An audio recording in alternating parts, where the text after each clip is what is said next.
Hello, all, and welcome back to Sports Knots Baseball Podcast of Deferrals. I am Matt Higgins, along with my co-host Matt Johnson. How you doing today, Matt? I'm doing great. My morning started with baseball, so that's a good day. That is a good day. I was sleeping, so I did not get to watch today's game, but we will go over that later. On today's agenda, we have an interview coming up, first thing actually, with Jake Brown, contributor for Mets on SI, and also the host of the Mets Daily Show on YouTube and the Mets Magic podcast.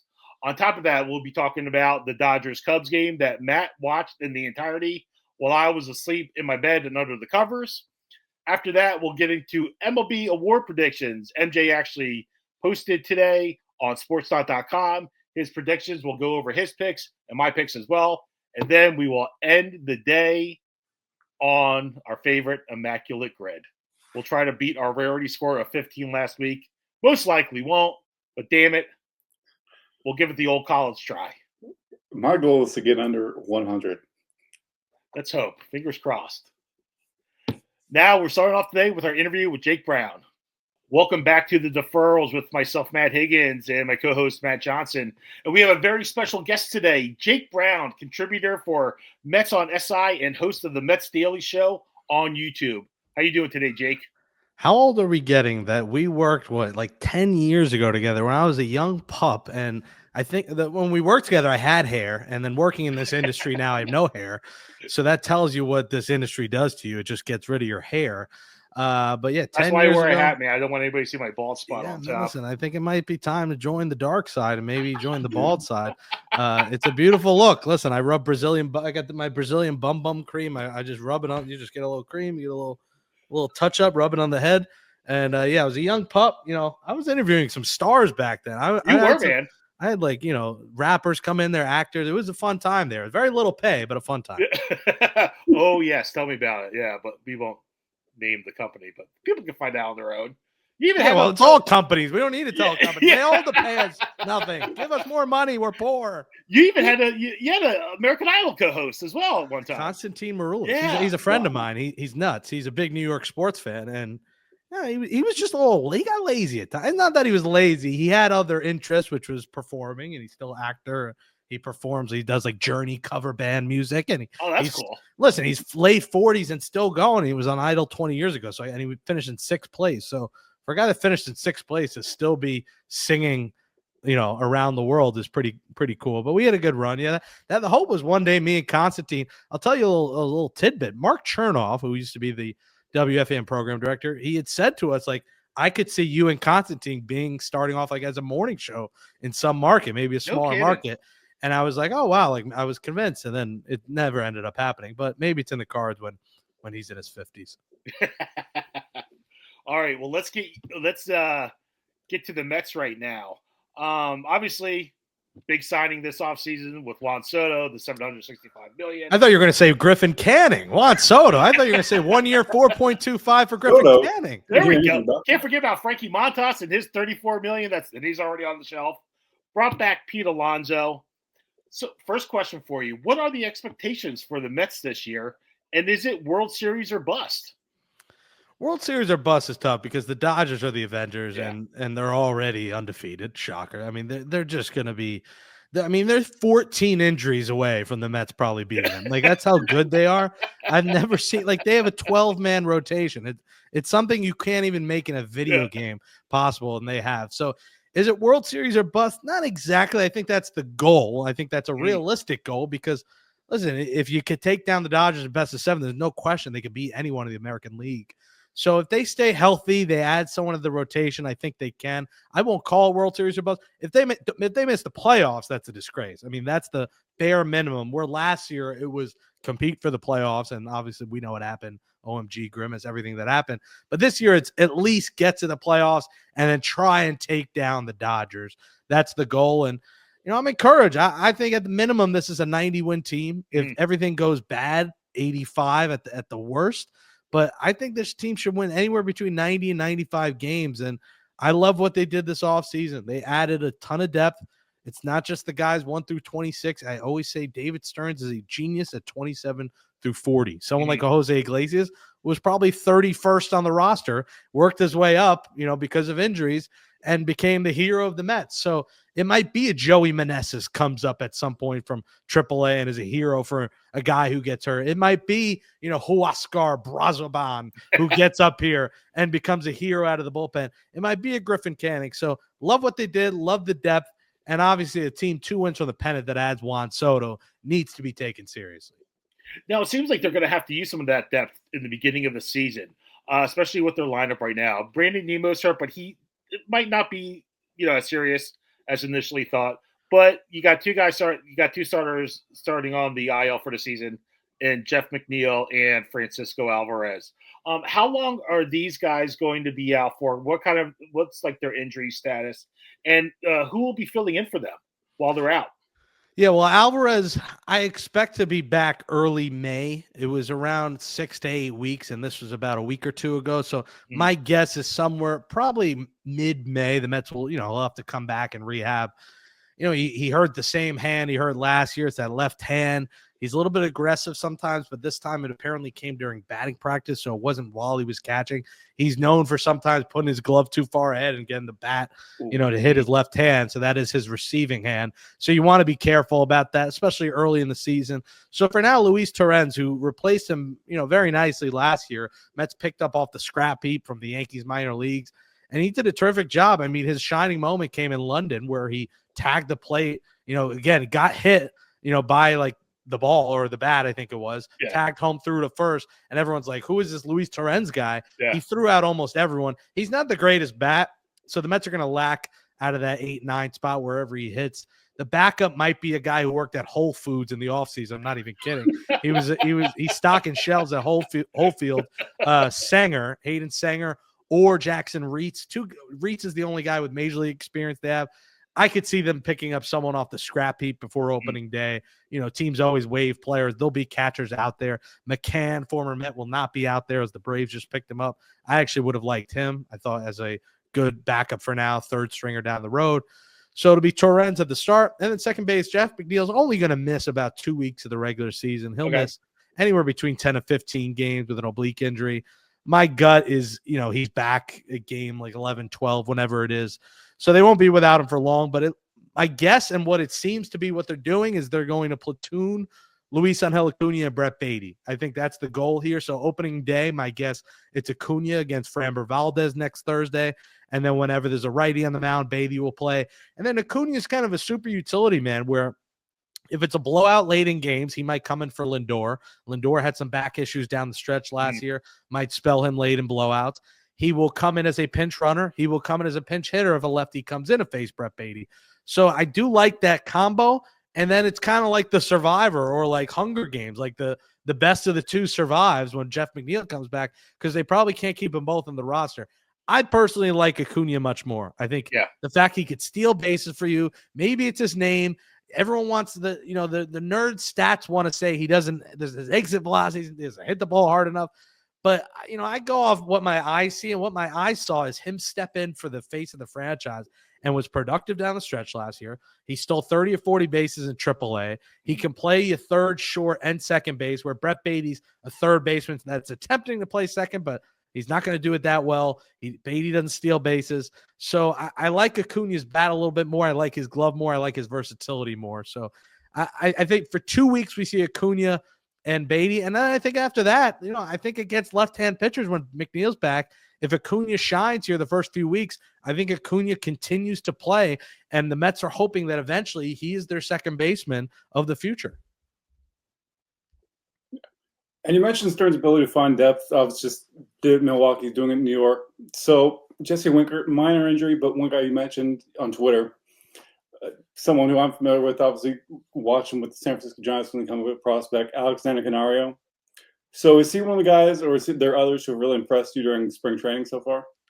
Yeah, for sure. And I forgot to answer Matt about Nimmo. Nimmo's fine.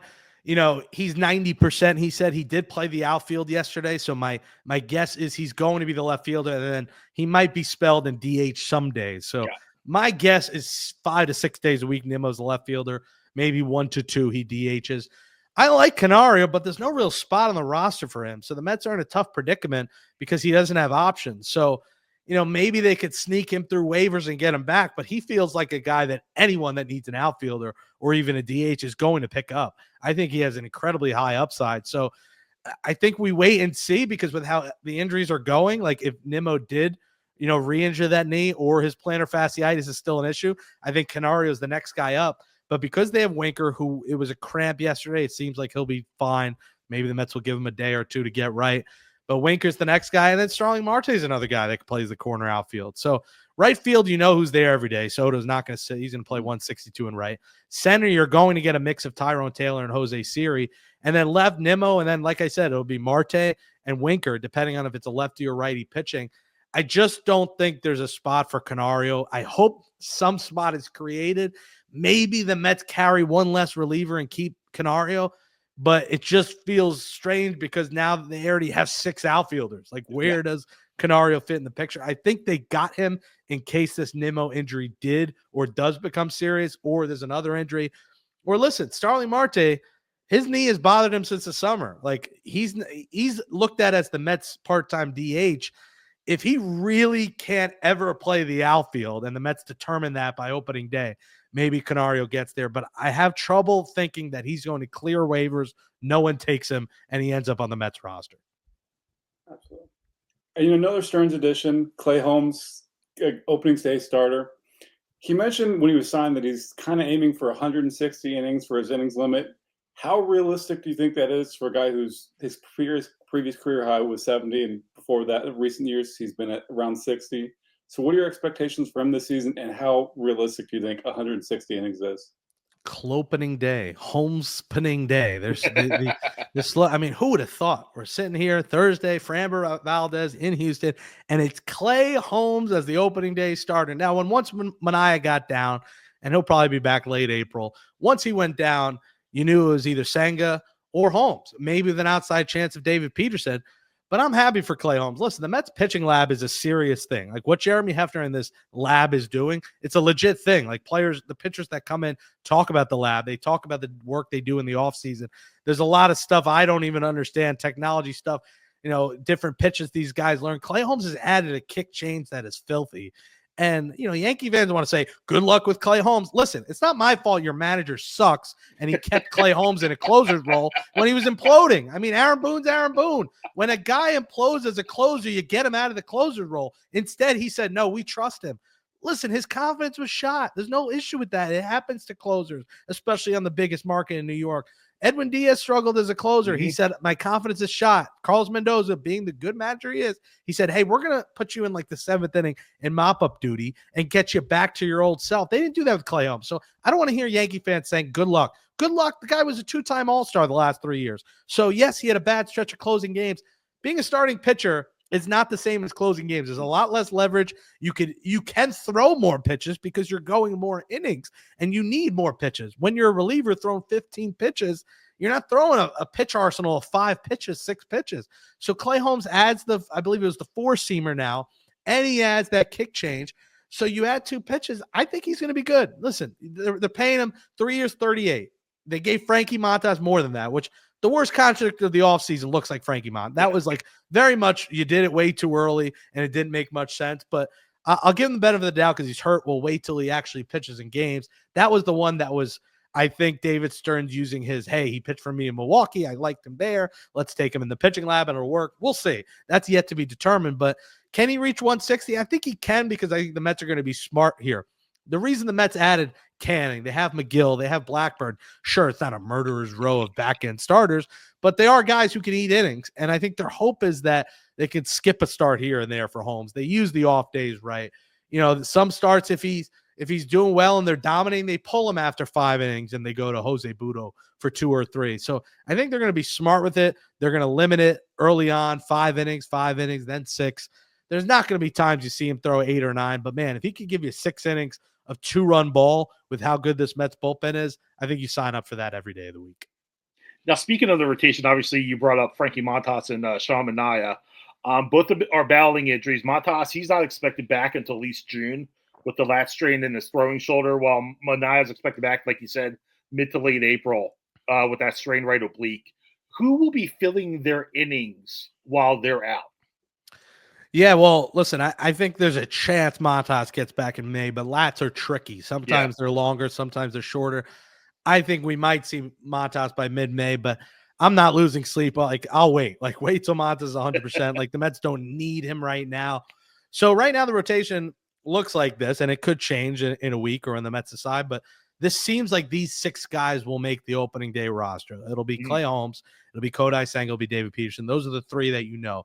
David Peterson coming off a career year. He had a sub-3 ERA. Kodai Senga coming off a year where he pitched once, and it was the day I was holding the OMG sign behind the dugout, and I must have been bad luck. I gave the sign in the suite to Brandon Nimmo's parents to hold. Everyone's asking me for a picture, and then there you go. Kodai Senga pulls up, lame on his damn calf, and then he misses the season, and then everyone yells at him because he wasn't good in the playoffs when he wasn't ready. Anyways, I trust Kodai Senga if he could stay healthy. He added a new pitch, which is my favorite pitch in the history of sports, which is the ephus. He calls it the miracle ball. It's 63 miles an hour. I love anything below 69 and below. Nice. I love it. That is my favorite velocity pitch is 69 and below. I think there's 5 and below the store. You get things for $5 and below. I'm a 69 and below guy. So I like that new pitch. And David Peterson, we'll see. He's probably not replicating a 2.9 ERA again. That was like an unforeseen season, but you never know with the lab. Now, the last 3 spots, I mentioned him earlier, Griffin Canning. Griffin Canning could be a revelation for this team. They paid him $4.25 million. Everyone laughed, including me. I was like, okay, I assume he's like our 7th starter. Griffin, I don't read too much into spring stats, but I read into stuff, and his slider has been filthy in spring, and they are facing major league hitters. It's not like all these games he's going up against minor league. At least the top of the order for most of these teams, they're playing their major leaguers. And Griffin Canning has been almost unhittable. And I think he is the classic example of Stearns taking him into that Hefner pitching lab. And his slider, he's been using a lot more, and I think it's been fooling guys. This was a guy last year that gave up 31 homers to the Angels. But we know what the Angels are. It is where pitching goes to die. The Angels pitching coaches, they don't have a lab there. I don't know what they have. They have like a couch. It's not a lab. Guys just sit and they watch video. They don't learn. I don't just say a graveyard out there. Yeah, it's everyone's dead. Like all my friends are dead. Put me in the head, whatever the lyrics are. That's what the pitchers in Los Angeles Angels of Anaheim are. And I think he's going to come here and work. So Griffin Canning's making this rotation. He's just earned it. His spring's been too good. So he'll be the 4th. And then the 5th comes down to Paul Blackburn and Tyler McGill. I think Tyler McGill's getting the spot, and I think they're keeping Blackburn as a long man out of the pen. McGill has 1 or 2 options left. Blackburn has none. Canning has none. So because of options and contractual reasons, they're going to start those 6 on the opening day roster. And then once Sean Manaea is back by probably late April, if they take their time, because he's got to have like a part 2 now of spring training. But he is throwing already, which is encouraging. I think McGill makes the rotation, a guy who has started opening day a few years ago, a guy who was really in a year. He's got to prove it. I think he has proven it at times, but he's been inconsistent. McGill, I mentioned earlier about 5 pitches. This guy's got like 8 pitches. He got like a pitch that's called like the Great American Spork. It's like it's a weird pitch. It's like a curveball meets a splitter meets a forkball all in one. It's kind of like a trip to Denny's at 2 a.m. when you were in college and you said, the pancakes, the waffles, the chicken, the bacon, the toast, plenty of Hofstra 2 a.m. Denny's trips for me. That's what Tyler McGill's pitch arsenal is. And I think Blackburn's coming off an off-season spinal fluid leak surgery. We might need a doctor. I don't know what that is. I've taken a lot of leaks, but not a lot of spinal fluid leaks. So I can't Spinal explain. fluid leaks are not fun. I've had a spinal fluid leak. Really? I've never met someone who's had a spinal fluid leak. How'd you feel? What happened? Oh, man, I had a spinal fluid headache. So when the headaches just like covers like the entire top of like your head, and it's brutal. Like you're just in intense pain the entire time. Yeah. I didn't realize it had to do with headache. I just thought your back, like you slept wrong or your back was in pain or something. So a lot of headaches. Hopefully he's not giving Mets fans headaches on the mound, because then I'll start my fluid leaking of the spinal cords. So I think Blackburn will be the long man. And then Manaea comes back, and then we'll see. I think the Mets will reassess mid to late April. Hey, do we cut Blackburn? Do we send McGill down? They have options. They have 7 starters when Manaea is back, 8 when Montas is back, and there'll be another injury or 2. So I think those are the 6 that crack the roster at opening day. Now, staying with the pitching, how is the bullpen looking this season for the Mets? And are there any like under the radar arms that we should be monitoring that could possibly be pitching critical innings for them this season. Yeah, I love the Mets bullpen. I think it's one of their strengths. I think they have a lot of depth there. There's going to be some lightning in the bottles, diamond in the rough guys that you see from this bullpen. The key to this bullpen is the two obvious: Edwin Diaz, AJ Minter. Those are the two guys at the back end that you need to be good. This is a big year for Edwin Diaz. He has a chance to opt out after the season. And listen, if he craps the bed, he's probably opting in and taking, I believe, the $18 million that he's going to be getting. So this is a big, I wouldn't say prove it year for Edwin Diaz, but listen, in Edwin Diaz Mets career, he's had one elite year and then a couple of okay years. Mm-hmm. I think we get, the trumpets and the oomph, the aura, all kind of wrap our mind around like he's incredible, he's unhittable, but he hasn't been unhittable. Those points, he gives you heart attacks, and he has sub-3 ERA, but it didn't feel like that with everything that happened last year and the drama and losing the job for a bit and the sticky stuff and everything that happened. So I need to see, a big year from Edwin Diaz and AJ Minter. The middle relief, Jose Budo was a revelation. He's going to be like your 2-inning guy. Daniel Nunez is back. He was a revelation last year. They would love him to stay healthy. Reed Garrett, I keep saying revelation. He had another really solid year for this team. Ryan Stanek, a guy who got here late, but I think Mets fans fell in love with. He had playoff success. He was really good in September, and I think Stanek is a critical piece. And Stanek's a guy who had a historic postseason for the Astros a few years ago. So the Mets love Stanek.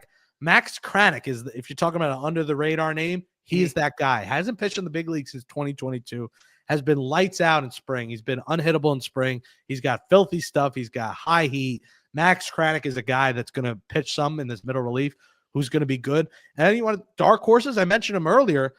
He may not make the team, although just because there's no spot, but Huascar Brazoban, a guy that the Mets traded for at the trade deadline, who is solid for this team. Not great, but he was solid. But when the Mets got him, he's one of the best relievers in baseball from the Marlins. I mean, no one from the Marlins really anyone pays attention to because they're the Marlins. But Huascar Brazoban's an under-the-radar guy as well. Other names to watch out for: Tyler Zuber. He comes from that Rays. You want to talk about pitching lab? The Rays turn molehills into mountains. They turn guys you never heard of into elite pitchers. So Zuber comes from that system. Now in the Mets system, that's like the Avengers of pitching labs, the Rays and the Mets joining together as one to try and take down the Avenger Los Angeles Dodgers. So Zuber's another name. And then they got some other guys that could be interesting. Genesis Cabrera, lefty who pitched for the Blue Jays last year. Anthony Gose, who was on the Long Island Ducks, a guy who was an outfielder, became a pitcher. And former Phillies great Anthony Gose, former minor leaguer. And he's got big arms. He is jacked. This guy is really jacked. And anyone who becomes outfielder or pitcher is intriguing to me. So those are kind of the outside. Sean Reed-Foley had the best ERA in the Mets bullpen and then got hurt. His story is that he's always hurt every year. He's never pitched more than 30 innings in a season. But Sean Reed-Foley is another name that the Mets, if he's stashed in AAA, could call up at some point. So I just gave you a million names, and they're all serviceable guys. So again, if Diaz and Minter do their job, I think the Mets offense is their strength. But when you look at the strength that not a lot of people want to talk about, it's their bullpen. Yeah. I know we talk about revelations. Obviously, last September, Acuna really came on, had 966 OPS. Is there anyone, because obviously he'll have a role this year, is there anyone else in the farm system, top prospects or even lower, who you think could be a surprise, make MLB debut this year, or just really surprise Mets fans in the summer? Depth is tested, or just if anything's needed in September. Yeah, well, Beatty, I'm not going to even name because he's been in the big leagues. I am not a Brett Beatty guy. I've said on Mets Daily, he's a 4A battery to me. He's great in AAA, not going to the big leagues. I did find out after I said that 4A batteries do exist. I've never used one, but I was told that they don't exist, but apparently they do. Again, I'm not Bob the Builder, as you can see from my backdrop. So 4A batteries exist, and that's what Brett Beatty is. You never use him. He's there. He exists. He may be for high power equipment, but he just never gets it done in the big leagues. And I hope he does. Listen, I'm a fan of this team. I want him to do well, but he just hasn't proven it consistently. Ronnie Mauricio is a guy who's going to be in AAA because he's not getting into games yet. I love Ronnie Mauricio. He hasn't had game action in a while. He's not going to play really till April in AAA, but he's another name to watch. I think at some point he's going to be the Mets DH. I think if Starling Marte is traded or hurt, Jesse Winker's only 1 year. I think next year Ronnie Mauricio could end up being a full-time DH because there might not be a spot in the infield for him. So I would look out for Ronnie Mauricio. I don't think we're going to end up seeing Jet Williams this year. The AAA name to watch, again, is Ryan Clifford. I think Ryan Clifford's a guy that's been compared to a guy you know well, a guy that I know well, a guy that I had in studio, a guy that still owes me $20. He gets compared to Lenny Dykstra. He gets compared to Nails a lot as a hard-nosed, maybe not doing as much of the not the Diet Coke, but the other variety of beverage, around his nose area and certain drugs. But, he's not – I'm hoping he's not doing that. I don't know Ryan Clifford. I hope he's not that crazy off the field and, again, strippers and stuff. But Ryan Clifford is another name to watch, to keep an eye on, a hard-nosed player. I love what this farm system has. I love some of the guys. But I think Jet Williams, Ryan Clifford are kind of the Ryan Clifford's. No, what did I say? Now I'm losing my mind. I said Ryan Clifford is not Lenny Dykstra. What did I say? I said now I'm losing my mind. I mentioned Lenny Dykstra. Now I lose my mind. Ryan Clifford is not Lenny Dykstra. That is I lost the name. It's going to come to me. It's not Ryan Clifford. You were talking Jet Williams. Drew Gilbert. I don't think I said Drew Gilbert is the one compared to Lenny Dykstra. Ryan Clifford, I think, is, if the Mets don't have Alonso back next year, Ryan Clifford is the first baseman of the future. His power is insane. His eye is insane. His OBP is over 100 points higher than an average. So I think Clifford's the future. I don't think he's ready yet. So in terms of this year, it's Drew Gilbert, a.k.a. Lenny Dykstra. There it is. Or the other guy. That's enough of prospect talk for me. Do you think any of them will be used to trade for a pitcher at some point at the deadline? I think so. Like Dylan Cease or Sandy Alcantara? Yeah. Well, listen, I think Alcantara is interesting because the Marlins are about to have a grievance if they don't add $25 million to the payroll. So to me, it's like, how are they going to trade a $17 million Alcantara if they need to add $25 million, unless this grievance is not a big deal and they just get through it? That's why I thought Starling Marte to the Marlins made a lot of sense in a trade. He's owed $21 million. Marlins solve all their issues by just acquiring Starling Marte. I would love Alcantara. Cease to me is interesting because the Padres you expect to be in the race. So if they're in the race, why are they trading their ace or their number two? I guess you could call Michael King their ace. Why would they trade Cease if they're in it? But if they're, a couple games under or maybe a couple games over 500, I would definitely acquire Dylan Cease. But to me, I'm not in the business of trading three of those guys I named for a rental. I just think it is dumb. It's not a need. You have a good bullpen. Clay Holmes can end up being a Swiss Army knife at the end of the year as a starter/reliever. I just would not love trading for a rental. Alcantara, though, is very intriguing to me, and I don't think the Marlins would ask for a boatload in terms of prospects. So it depends what they ask for, but I don't want to trade Mauricio. I don't want to trade Clifford. I am cool with trading Jet Williams. I'm in the minority in that. I'm very cool. I would walk Brett Baty to the airport. I just don't think he has any value. I do not want to trade Acuna.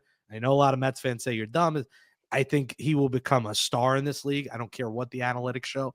I think he has that it factor about him and that swagger about him, and his brother is Ronald Acuna. So I factor that in as well. That's one guy I don't trade. And Mauricio, I don't trade yet because I want to see how he comes back from this injury. But I would be down to trade Jet Williams, maybe Drew Gilbert as well in a trade for one of those guys.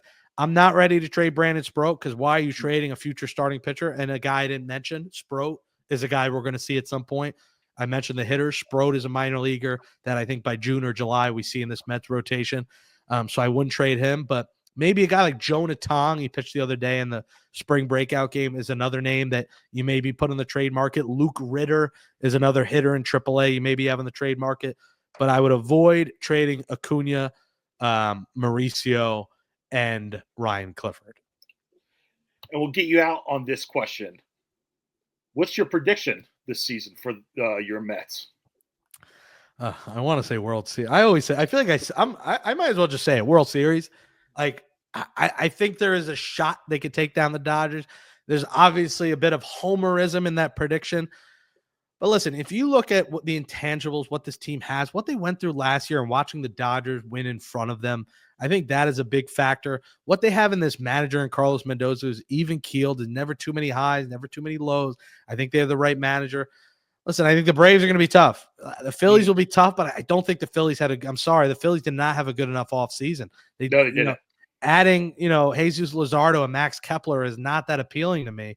So I'm looking at the Phillies to be in the race, but I'm looking at the division to come down to the Braves and Mets.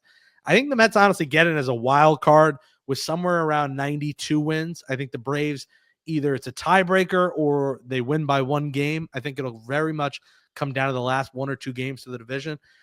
And, the homer in me, I'll say the Mets win the World Series over the Red Sox. I think the Red Sox pitching is locked and loaded, adding Bregman into the fold. I just think the Red Sox are going to be a force to watch out for in that American League. And if I take the homerism out, I'll take the Dodgers over the Red Sox. So it'll be Mets or Dodgers versus the Red Sox in the World Series. Well, there you got it from Jake Brown. Don't need to watch the season anymore. We know he's going to win in the World Series. That's it's like I said, 12 injuries. Like it's a roster that's so hard to top that even if 5 starters got hurt, they'll have Clayton Kershaw for like game 3 still. It's like Clayton Kershaw is like their 7th starter. He's not going to be coming back to like mid-season at the earliest. Just put him in bubble wrap till October.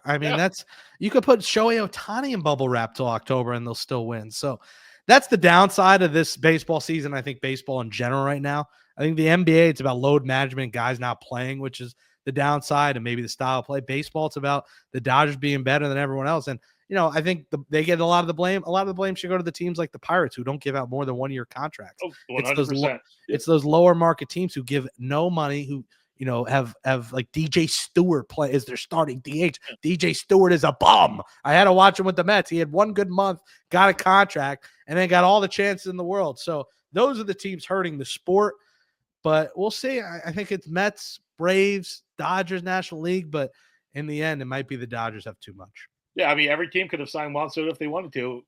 There's 30 billionaires in this league who own teams. Apparently, he got offered more. He said someone else offered him more money than the Mets. I'm very intrigued who offered more. I assume it's the Dodgers, but who knows? I think it was the Blue Jays. It might have. Although the Blue Jays reportedly, Vlad Jr.'s contract was heavily deferred, so that might be. Yeah, that could. Yeah, I'm sure it was deferrals, and that's why he didn't do it. He wants his money, and he wants it now. I don't blame him. He's 26 years old. This is the greatest time of his life. This is where he's getting girls Birkin bags, and this is where he's getting, his own island. Like, this is his time to do all that. I'd probably be in a similar boat where I just want the cash and not deferrals. But I think the people who have the endorsements like Ohtani, who make as much in endorsements as their salary, they don't need the money now. They could get it when they're older. My mindset is, what if I'm dead by 45 or 50? Like, I'll never see that money. So that's probably leads to bad financial decisions. But I want my 877 cash now. Yeah, 877 cash now. That's going to be stuck in my head all day now. Yeah. Thanks, Jake. I appreciate that. Well, thank you so much, Jake Brown, for joining us today on the Deferrals podcast. Catch Jake's work on Mets on SI and also on the Mets Daily Show on YouTube. Is there any social media channels you'd like to throw out there? Yeah, it's still Jake Brown Radio. I'm thinking about a brand change because radio is as dead as Gary Coleman right now. It's just it's slowly dying off. And rest in peace, Gary Coleman. Yeah. He's a real one. Short legend, short king. So I'm thinking about that. It's Jake Brown Radio. I do TikTok live streams as well. Jake Brown Radio on YouTube. Mets Daily is Monday through Friday every day. As much as it hurts my mental health to talk about the Mets every single freaking day, I'm doing it for now. Mets and SI. I might have a new show coming as well, so stay tuned on my social media for that. So some things are in the works at the moment, but yeah, Jake Brown Radio everywhere. Mets Daily, Mets and SI, and I'll probably get back to doing Jets Flight Club. Talk about bad for mental health. The New York Jets were very bad for my mental health. So I kind of put that on hold right now because I wanted to jump off the Brooklyn Bridge talking about the Jets this year. But eventually Jets Flight Club, maybe Mets Magic podcast I bring back. But, I'm Jamaican. I got 20 jobs. I'm part Jamaican now. I'm no longer Jewish. I'm no longer Italian, Irish, Hungarian. I'm actually Jamaican. Well, you are from Queens, so. It's true. Jamaica, Queens. Shout out Southside Jamaica, Queens. Nicki Minaj, baby. St. John's, by the way. Let's go, Johnny's. Well, thank you so much for joining us today, Jake. Really appreciate it. Yeah, good to catch up with you guys. Good to see you. Thanks for having me. And baseball's back. It's the best time of the year. It is. Once again, big thanks to Jake Brown for today's interview, helping to cover the New York Mets and giving us their 2025 outlook. Now let's move on to today's game between the Los Angeles Dodgers and Chicago Cubs. Just a heads up for everybody out there. This is being recorded on Tuesday afternoon and will be coming out Wednesday. So we only know about the one game today. We do not have a DeLorean. We do not have a flux capacitor. So we cannot travel into the future to find out what happened for Wednesday's game when this comes out. Right, MJ? I mean, I don't know about you. I really enjoyed the home run that's going to be hit on Wednesday. It was a spectacular sight to see, and just also what Ohtani did was insane. Just an incredible game. What did he do? You're gonna have to see it to believe it. That's one of those things. Yeah, I'm not waking up on that. That's not happening. So our dear friend Matt Johnson here was awake at the crack of dawn to watch the game while I was curled up under the covers in my bed, sleeping. So MJ, how was the game today? Yeah, it was an enjoyable game. And one thing we always have to keep in mind with things like this, we saw it when the game was played in Korea last year, is again, all the other teams are in spring training mode, and not just like, oh, it's, one or a few days until the regular season starts. It's weeks. So if Dodgers and Cubs, there's still a little bit of rust they got to shake off. We kind of saw that. We didn't see any home runs, and there was a long stretch, multiple innings, where we didn't see a single ball leave the infield. So, again, things like that you got to remember. It's just these guys still getting into form. For the Dodgers, they were without Mookie Betts, who had an illness that forced him to fly home. He's actually lost nearly 15 pounds because of it. Oh, good Lord. So, yeah, they don't expect it to impact his opening day status at Dodger Stadium. But for the time being, he couldn't play in the Tokyo series. Freddie Freeman was also a late scratch with a rib injury. It's actually something that he's kind of bothered him last year, but he's obviously played through. Again, Dodgers just being precautious. But so no Mookie, no Freddie Freeman. Dodgers still came out on top 4-1. And one thing I really liked about this game, again, Tokyo series. So you had Imanaga, you had Yamamoto both on the mound, and they both in front of their fellow countrymen, in front of a sold-out crowd at the Tokyo Dome, where tickets were going for over $2,000 at minimum. So the excitement was high. It's pricey. It is. It is pricey. And credit to these guys, because that's kind of a high-intensity, emotional environment. Friends and family are there. People they haven't seen probably in months or a year. And they kind of delivered. Imanaga, 4 shutout innings. The command was a little shaky, although, if I'm being honest, the strike zone was even shakier. Oh. So 4 walks. Yamamoto, he allowed a run early, second inning. But after that, he retired the last 9 batters he faced. 5 innings, 1 run ball, and he got the win. And the Dodgers bullpen, 4 hitless innings with the only batter reaching being the man who made the error that also proved costly, because that was a 3-run inning for the Dodgers. John Birdie, whose speed was on display, his defense and his bat were not. But he was the only one to reach, and that was 4 shutout innings by the Dodgers bullpen to cruise to a 4-1 win. And really my biggest takeaway from this game, because with the Dodgers lineup, without their 2 biggest stars, I'm not going to make too much of a judgment. But, oh my goodness, the Dodgers pitching. Yamamoto, once he kind of nailed it down, once he kind of got the emotions out of the way, he was locked in. And that bullpen, which, keep in mind, they didn't even have to get to anybody. They could pick and choose. They had a nice lead. You did see Banda, you did see Trinan, you did see Fraden signing Tanner Scott, and just 4 brilliant innings. And they have so much depth behind it. They have guys like Gratterall, Evan Phillips on the IL right now. Yeah. And this bullpen is just loaded, and this is just a taste of what's come from the best bullpen in baseball. Yeah, it's like the only thing that's going to beat the Dodgers this year is just injuries. Yeah. That's what's going to take the Dodgers down. They're literally the Avengers right now, and the only thing that could defeat them is Thanos in Infinity War. That's the only person that can defeat the Dodgers right now. Yeah. Yeah, because we've talked about the Yankees before. They were a team that, people thought, well, maybe if things break right for them, they could challenge. Things did not break right for them, in fact. Oh, they're just literally broken right now. Yeah. Literally broken. Yeah. Yeah. So the Dodgers' biggest threat has already gone down, and for MLB season, where fans are kind of worried of, is just going to be a run towards the Dodgers winning another title. Starting to trend that way. Sure is, yeah. But, you were probably one of 10 people in the United States probably watching that game this morning. I'm being Yes. facetious, but it was very early. It was 6 a.m. Eastern time that the MLB season officially kicked off. And like I said earlier, I was tucked away in bed. No offense, but I love baseball, but I was not getting up for that game. What they should have done. So I am on the East Coast. I live in southern New Jersey, right outside of Philly. So Tokyo, Japan, doing the math, it's 13 hours ahead of us. If I was the commissioner, I would have done this series over the weekend. I would have had them, play like at 11 a.m. or noon Tokyo time on Saturday and Sunday.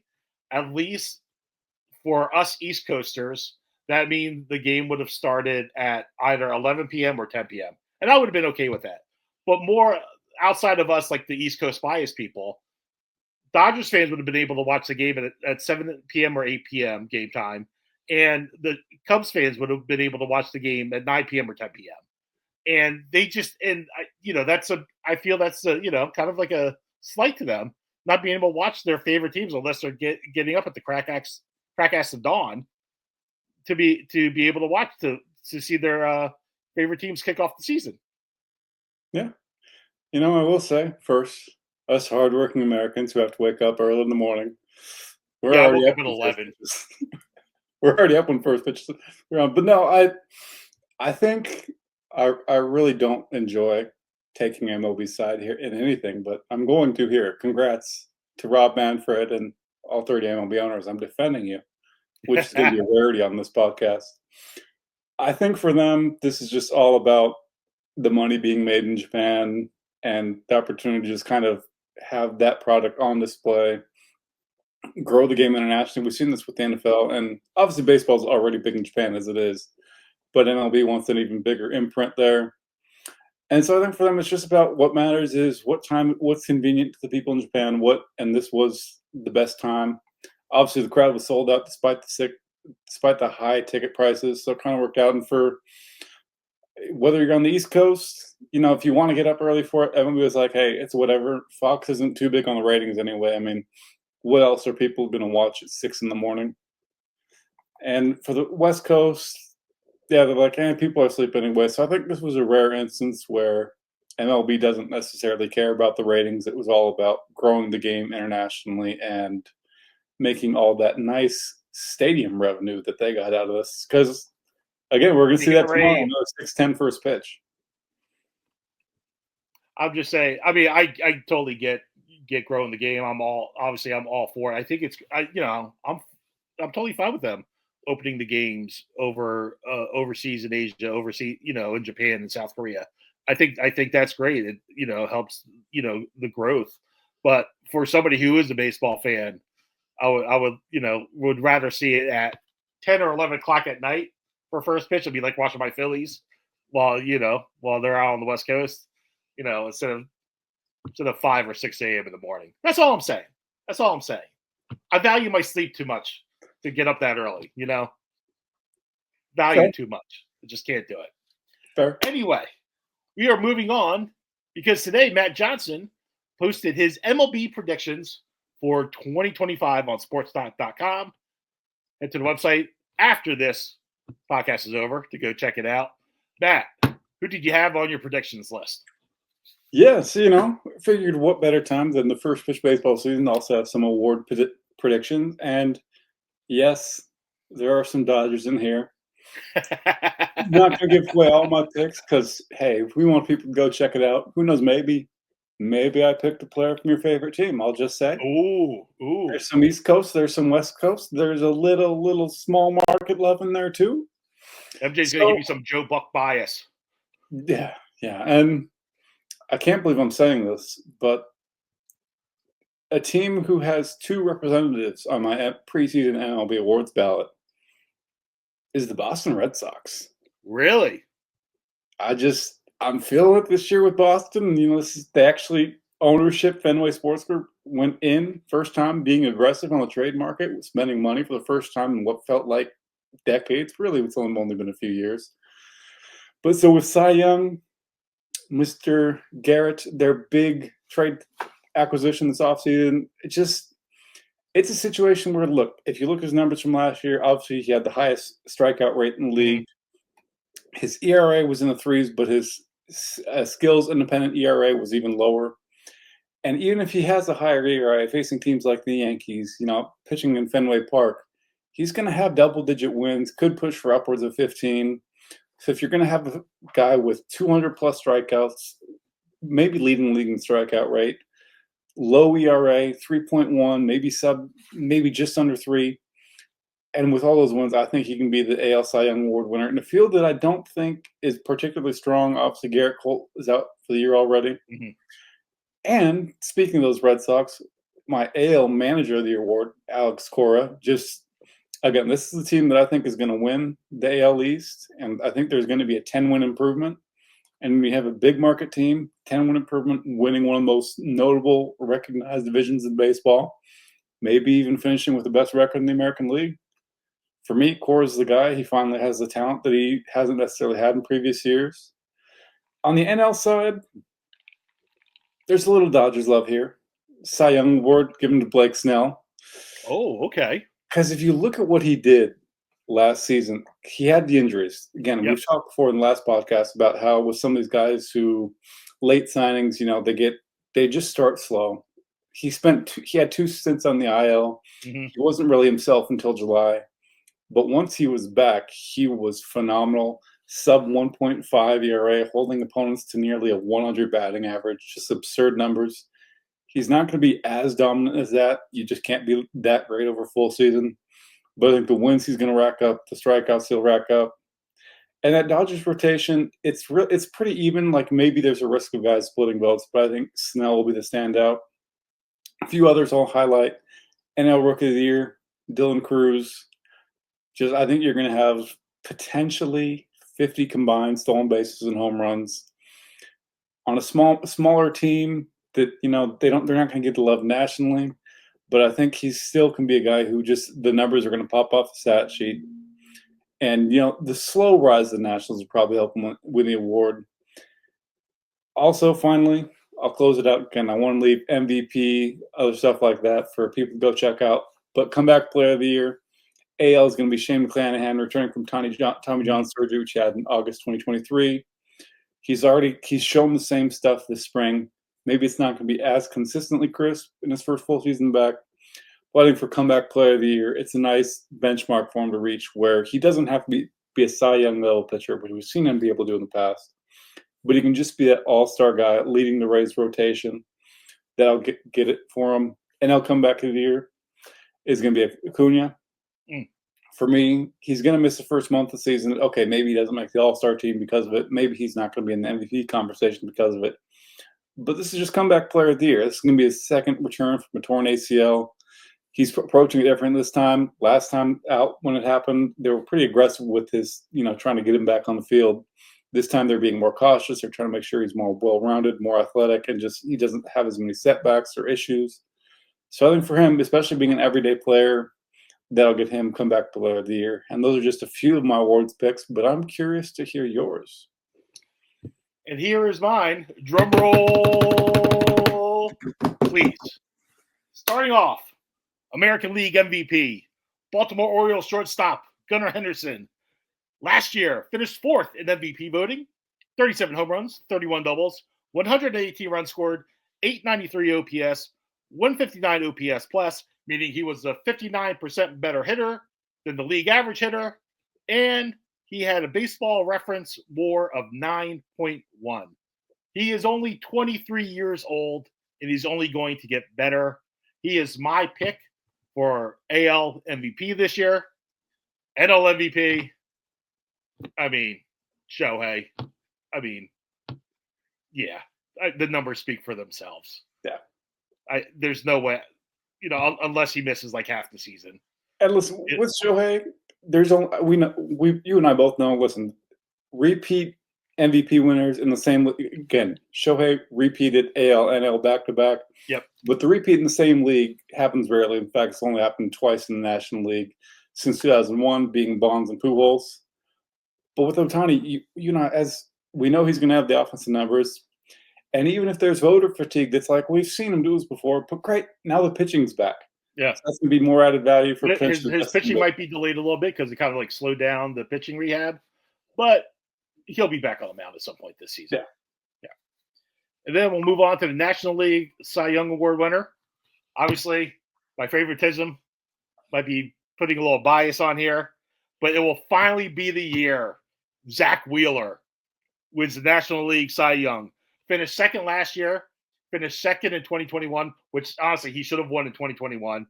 He was also sixth in NL Cy Young voting in 2023. Last year led the National League in lowest whip and lowest hits per nine.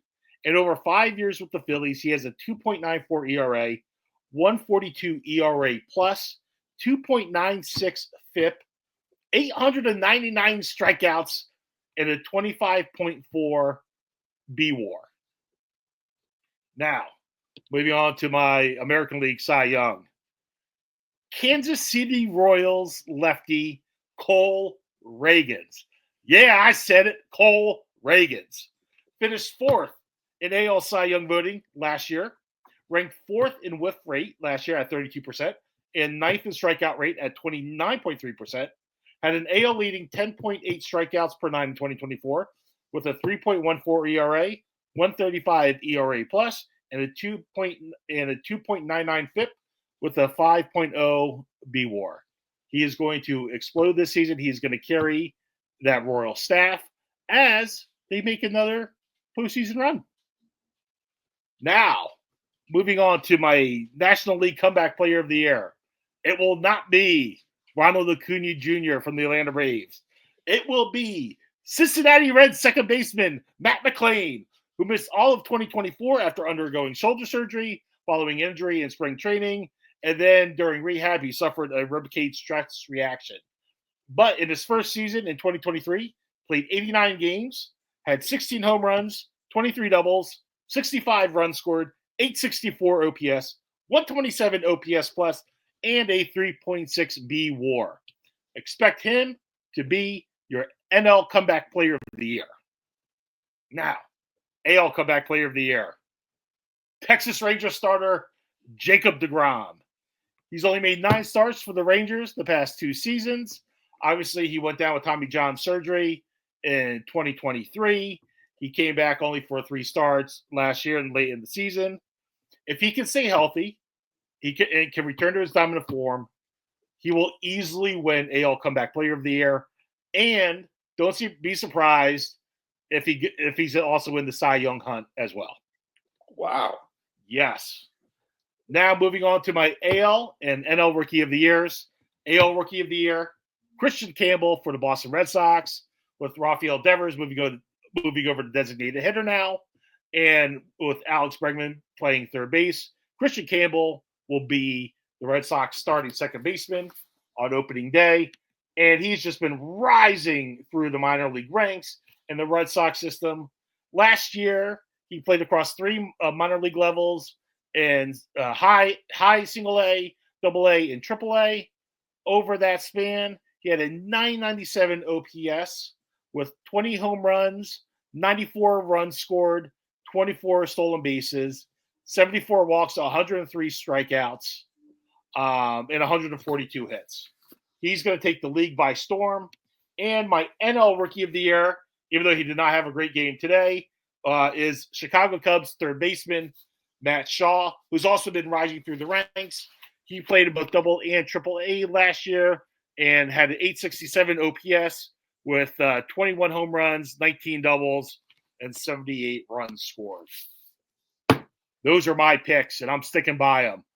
But I have the right to change them at any point during the season. There you go. Yeah. There's multiple things there, but you're saying if DeGrom stays healthy, good luck. Yes, with that. That's a big if. That's a very big if. That's a big one. Yeah. Yeah. Huh?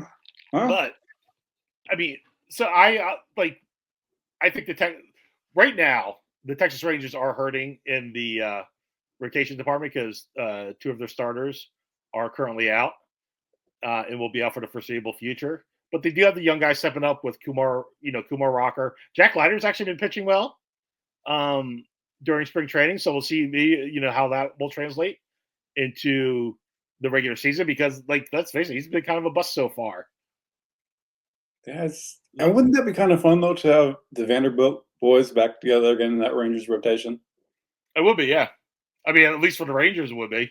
Oh, They would like that. they would. Yeah. But now, let's move on to Matt's favorite part of our show, as we do Well, the I will remind everyone we're both named Matt. So whose favorite is it? you, Matt. Okay. Matt Johnson's favorite, Immaculate Grid. And today's Immaculate Grid, for those who are listening to us on a podcast, we have the blocks of Braves and Pirates, Braves and Nationals, Braves in a sub 3.00 ERA season. Then we got Diamondbacks, Pirates, Diamondbacks, Nationals, Diamondbacks sub 3.00 ERA season. And then last, we got 200 plus K season for the Pirates, for the Nationals, and a 200 plus K season with a sub 3.00 ERA season. Are we ready to proceed, MJ? Let's pull up the grid. And for everyone enjoying this, I will note the 200K season and the sub 3 ERA can occur in separate seasons as long as it's done by the same guy. So if we name someone, get it right, and you're like, wait, he didn't do that in the same year, I would have remembered. It can be 2 separate seasons. All right. I'm going to start off with the Braves and Pirates. I'm going Denny Nagel. 3%. All right. I'm going to go with the 200Ks and the sub 3 ERA with Mr. Okay. Barry Zito. Barry Zito. Oh, nice one. Let's see. 200K season pitching in Nationals. Know who I'm going with? Gio? Ken Hill. Because of the Montreal Expos. All right. Let's hope you're right. Ah! Oh, no. No! Oh. No! Oh, no! Ladies and gentlemen, as Higgins swings and a miss, while we go with my pick, Gio Gonzalez. Oh, God. Oh. I would just like to remind people that I'm still batting here. So we're are you going again still? I forgot to take the time for this. Screw this. My. Sub 3 ERA season. Now, for the Braves, let's go with. Now, there's a caveat here. This can be one inning. This can be anything. Yeah. It can be a dude who just pitched in one game. This is why I love this category. Charlie Culberson. Charlie Culberson. Oh, 0.2%. Oh, man. All right. Diamondbacks and Pirates, I'm going Jay Bell. Even though that's probably going to be a big one. 18%. Whatever. This can go to hell. All right. I'm going to go sub 3 ERA for the Arizona Diamondbacks. He only had a brief run. I mean, he had a longer run, but he only had a good Taijuan Walker.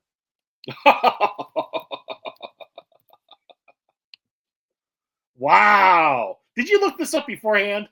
No, I just remember I remember because Tayon had him on a fantasy team, and he severely disappointed me after acquiring him for his good season. All right.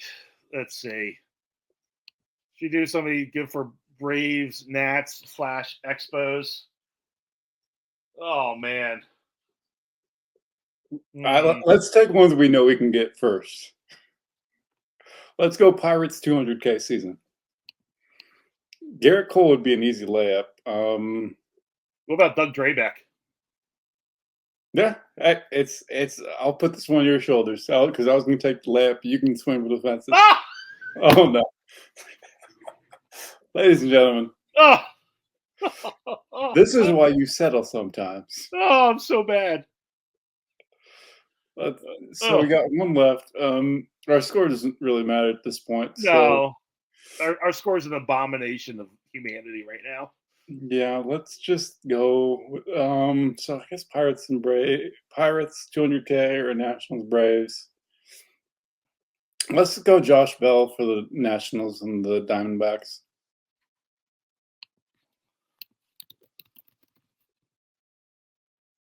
Oh, there's 2 Josh Bells. Good Lord. 229 is our rarity score. With 2 missed squares. This is an all-time. Brutal. Yeah. I'm going to stop sharing that because that's making me sad. Well, I guess I would say so. We talked about last week that we were in spring training form before, and we kind of snapped out of it. So this was our Tokyo series where it's like we had some good at bats, and then we were reminded it's still spring training. So maybe we got a little out of our britches too much, but it happens. Yeah, I am sad. I will say I'm happy you picked some of the teams because stats I'm more for, but team is where I struggle. So yeah, I kind of set you up to fail there, but that's what a good co-host does. Makes his co-host look worse. Thanks for embarrassing me, Matt, in front of a national audience. You're welcome. Actually, worldwide audience. We're on YouTube. Oh, man. Well, maybe I'll be back next week. I don't know at this point after that terrible rarity score. But anyway, thanks again for joining the Deferrals. We'll be back next week, hopefully with a new guest and maybe a new co-host to replace me after that terrible. Barry Zito or Gio Gonzalez, if you're available. You can replace Higgins. But until then, to Barry Zito, to Taylor Walker, to any of these guys, Gio Gonzalez, or to our listeners, like, subscribe, comment, all of those things. YouTube, any platform that you are listening to us or watching us on. Hit the like or subscribe. If not, smash those buttons. If not for the both of us, at least for me, because do it for MJ. Yeah, there you go. Do it for MJ. All right. Thanks for watching, everybody. See you all next week.